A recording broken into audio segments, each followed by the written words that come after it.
America गए राहुल गांधी एक के बाद एक ऐसे बयान दे रहे हैं जिसमें वो देश की मोदी सरकार को घेर रहे हैं।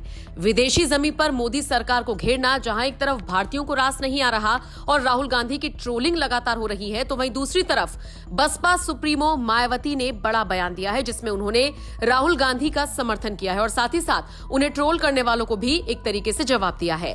मायावती ने बैक टू बैक 3 ट्वीट्स किए, जिनमें से पहले ट्वीट में वो लिखती हैं, कांग्रेस के पूर्व अध्यक्ष द्वारा अमेरिकी दौरे में भारत के करोड़ों दलितों व मुस्लिम समाज की दयनीय दशा एवं उनके जान माल, मजहब की असुरक्षा आदि के बारे में दिया गया बयान ऐसी कड़वी सच्चाई है जिसके लिए केंद्र में कांग्रेस, बीजेपी व अन्य पार्टियों की रही सरकारें पूर्ण रूप से दोषी। अपने अगले ट्वीट में मायावती ने लिखा, देश में यूपी सहित अन्य राज्यों में कांग्रेस की सरकार हो या बीजेपी अथवा सपा की, बहुसंख्यक बहुजन समाज के गरीबों व वंचितों पर हर स्तर पर अन्याय, अत्याचार व शोषण आम बात है, जबकि यूपी में केवल बीएसपी की ही रही सरकार में कानून द्वारा कानून का राज स्थापित करके सबके साथ न्याय किया गया। अपने तीसरे ट्वीट में मायावती ने लिखा, साथ ही राजनीतिक व चुनावी स्वार्थ हेतु अनवरत व अनगिनत सांप्रदायिक दंगों व जातिवादी घटनाओं के काले अध्यायों से इतिहास भरा पड़ा है, जिसके लिए आरोप प्रत्यारोप होते हैं, किंतु इन कारणों से इन वर्गों के लोग अपना हितैषी संविधान होने के बावजूद लगातार शोषित, पीड़ित व लाचार है। अब जिस तरह से मायावती का बयान सामने आया है, उसको लेकर नई बहस शुरू हो गई है और साथ ही साथ लोगों ने यह भी कहना शुरू कर दिया है कि वैसे तो मायावती अकेले चुनाव लड़ने का दम भर रही हैं, साफ तौर पर ऐलान भी कर चुकी हैं, लेकिन जिस तरह से कांग्रेस नेता के समर्थन में बात कर रही हैं, क्या 2024 से पहले कुछ बड़ा खेल होने वाला है? वैसे आपको बताते चले, राहुल गांधी लगातार अमेरिका में भारत को बदनाम करने की कोशिश कर रही हैं, भारत सरकार को बदनाम करने की कोशिश कर रही हैं।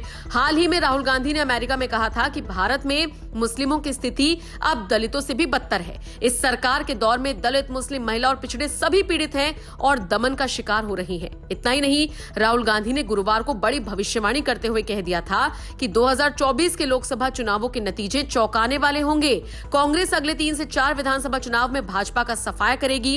कर्नाटक विधानसभा चुनाव के नतीजों के बाद से ही राहुल गांधी चूंकि फ्रंट फुट पर खेल रहे हैं, इसीलिए उन्होंने इस तरह का बयान दिया। हालांकि जिस तरह से राहुल गांधी मोदी सरकार को घेर रहे हैं, विदेश मंत्री एस जयशंकर ने भी उन्हें तगड़ी चुनौती दी है और कहा है कि इस वक्त तो मैं विदेश में हूं, लेकिन भारत में आकर मैं उन्हें करारा जवाब दूंगा। How do you react to what some people who go to the US say on some things? Look, I say that I can only talk for myself. I try when I go abroad not to do politics abroad.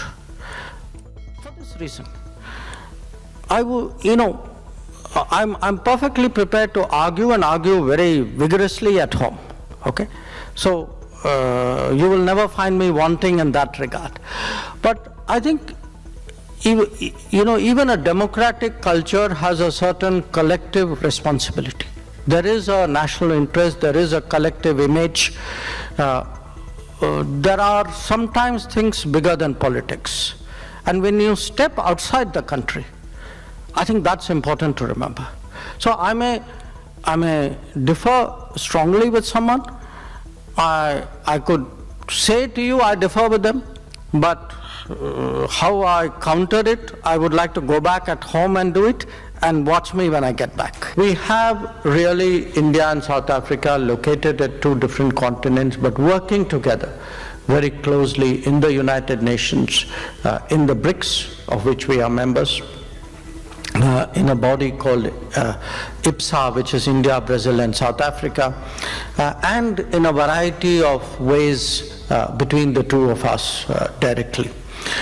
Now, our relations in these 3 decades have I think, flowered in every conceivable sense. Today, we have a trade account of about $18 billion. We are, in fact, I think South Africa's 4th largest trade partner, if I'm right. And South Africa is our largest trade partner in Africa. And obviously that, the relationship is something that we continue to work upon. We hope very much to see trade and investments. We are a major investor in this country, expand in the years to come. And we also hope to see that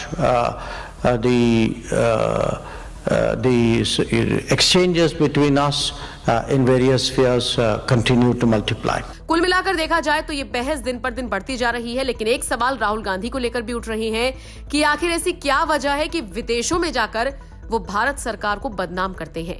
Bharat में रहकर भी तो वो अपना विरोध जता सकते हैं।